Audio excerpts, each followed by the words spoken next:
তেতিয়াহ'লে ছাৰ মৰা পাছত হ'লেও মই চাকৰিটো পাম তেতিয়াহ'লে।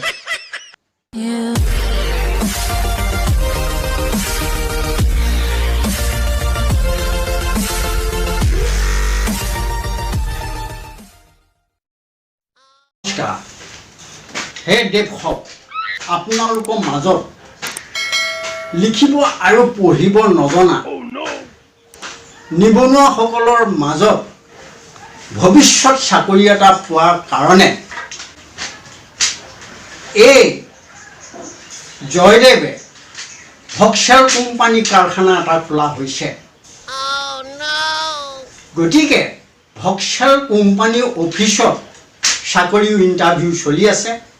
ভক্সেল কোম্পানী অফিচত চাকৰি ইণ্টাৰভিউ দি আপোনালোকে চাকৰি লওক আৰু সুখৰ সংসাৰখন ৰচাৰ সুবিধা লওক।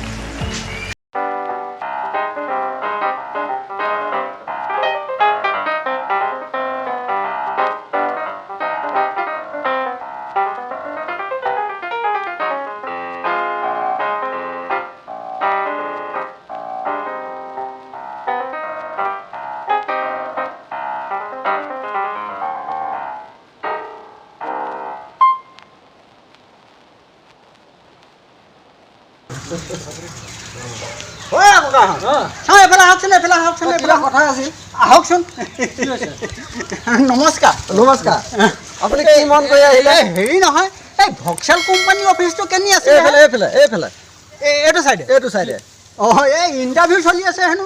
ইণ্টাৰভিউ চলি আছে, আপুনি তাত ইণ্টাৰভিউত মানে ভৰ্তি হ'ব পাৰিব। চলি আছে নেকি? নমস্কাৰ তেতিয়াহ'লে, নমস্কাৰ হ'ব তেতিয়াহ'লে দেই। এটা দিয়ক আহিছোঁ দেই। ছাৰ সোমাব পাৰোঁনে? আহক ছাৰ। নমস্কাৰ। নমস্কাৰ ছাৰ, বহিব পাৰোঁনে? অঁ বহক।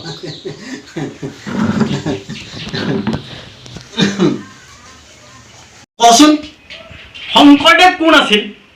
আমাৰ খুৰা নাম। আপুনি ভালদৰে নাজানে, দেৱটো লগাই দিছে। আচলতে দেৱটো নাই নহয় ছাৰ, আমাৰ খুৰা নাম শংকৰহে।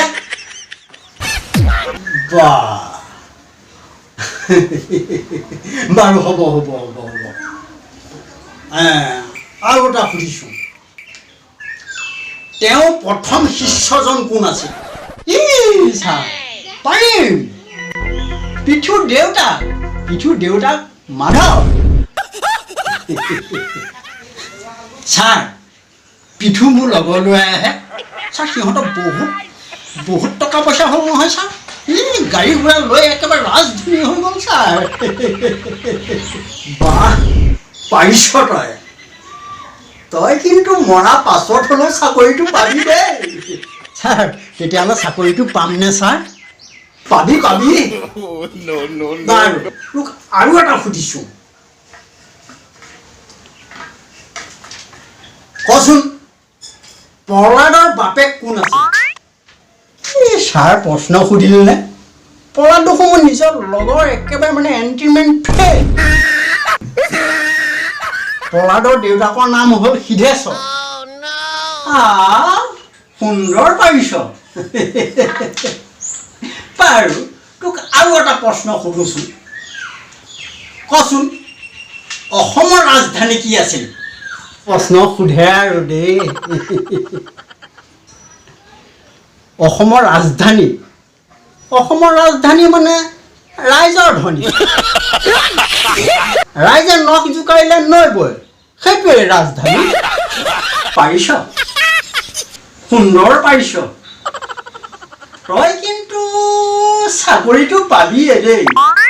মৰা পাছত হ'লেও তোৰ চাকৰি ইণ্টাৰভিউ এপইণ্টমেণ্ট লেটাৰখন পাবগৈ।